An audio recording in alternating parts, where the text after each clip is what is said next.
Don't touch! What? Why? Kai, what are you doing? Can't you see I'm pretending? Yeah, looks like you're pretending to be a frog. But why did you flip out when I tried to tap your shoulder? Because I'm fragile. Kai, frogs aren't that fragile. Oh, well, this frog is the glass frog of Central and South America. Google told me that much. Did Google tell you anything else about glass frogs?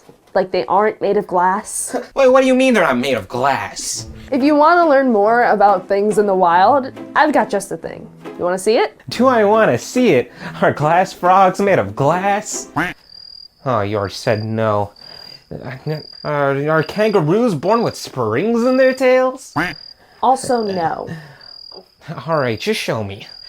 I just got this app called Wildlife Creature Connect. Supposedly, when I hit this Go Wild button, it says, wildlife comes straight to you. The world of the wild surrounds you until you connect with the creature you encounter and learn something about this wildlife from wildlife.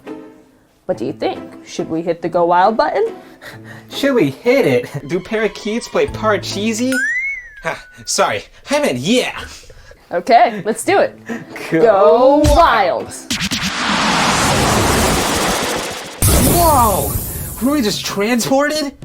We haven't gone anywhere, but the app says we should spot some wildlife right about now. Look, there's a glass frog right there. Whoa, check it out. I see why they're called glass frogs now. You can see through its skin. Check it out. Look at its bones and intestines. Gross. Cool. Fascinating. Who are you? Me? John the Baptist? Well, I'm Kai, the animal impersonator. I'm Rowan. Just Rowan. You must have been the ones that used the Wildlife Creature Connect app that brought me here. Say, Rowan, maybe the glass frog and this guy, John The Baptist. the Baptist, and this glass frog are connected in some way. I think you're right. It says to use the app to capture a pic of the creatures. That is one cool little creature. You can see its tiny heart beating through its skin. That little frog can't even help but share its heart with us. Hey, that kind of reminds me of my own story. You guys want to hear it? Does a bear? Just don't. Yes, we want to hear it. One sec, bro. I just gotta use the app to get a picture of our new buddy, the glass frog. Whoa! It disappeared right after you snuffed the pic. Whoa, this app is wild. Sorry, John. Your story? Well, another guy also conveniently named John and a guy named Mark wrote about me in the Bible. People took notice of me because I was a pretty crazy. Yeah, man, I was gonna say, I dig the furry getup. Where can I get one of those? No, it's camel hair. Huh, nice. And one more thing. No shade, but what's with that kick and breath? Oh, that must be my strict locust and honey diet. Locust? Like the insect? Yup, drizzle some honey on those little crunches and good. Anyway, John chapter 1 and Mark chapter 1 tells the beginning of my story. But it wasn't about me at all. Who is it about? I'll get there in a sec. You see, my job was to make a way. Make a way. You know, clear the path, toe the road, pave the pavement. I know what it means, Kai, but make a way for what? Try to keep up, Rowan. Clearly, he's a construction worker. Right, John? I'm not even sure what that is. My job was more of a messenger. I went out to tell people to get ready for someone. People had waited a long time for a Messiah, the Savior. This person would save the world from the power of sin and darkness and repair our broken relationship with God. I told them, after me comes the one who's more powerful than I. This savior. It's Jesus, right? That's him.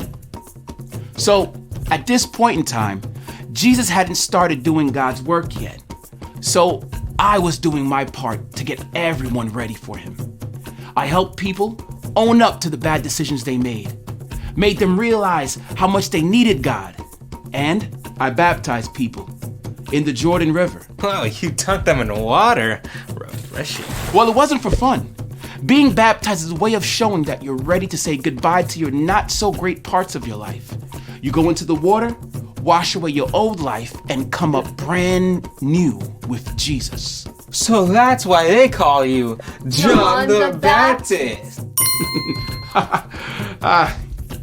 You figured it out. But people got in their heads that maybe I was the Messiah.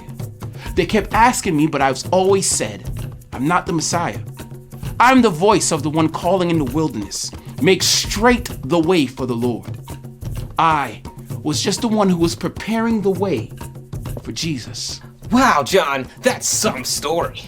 Did you ever worry that no one would listen to your story? Nope.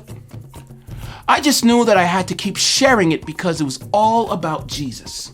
Every time I shared my story, people were one step closer to getting ready to meet Jesus.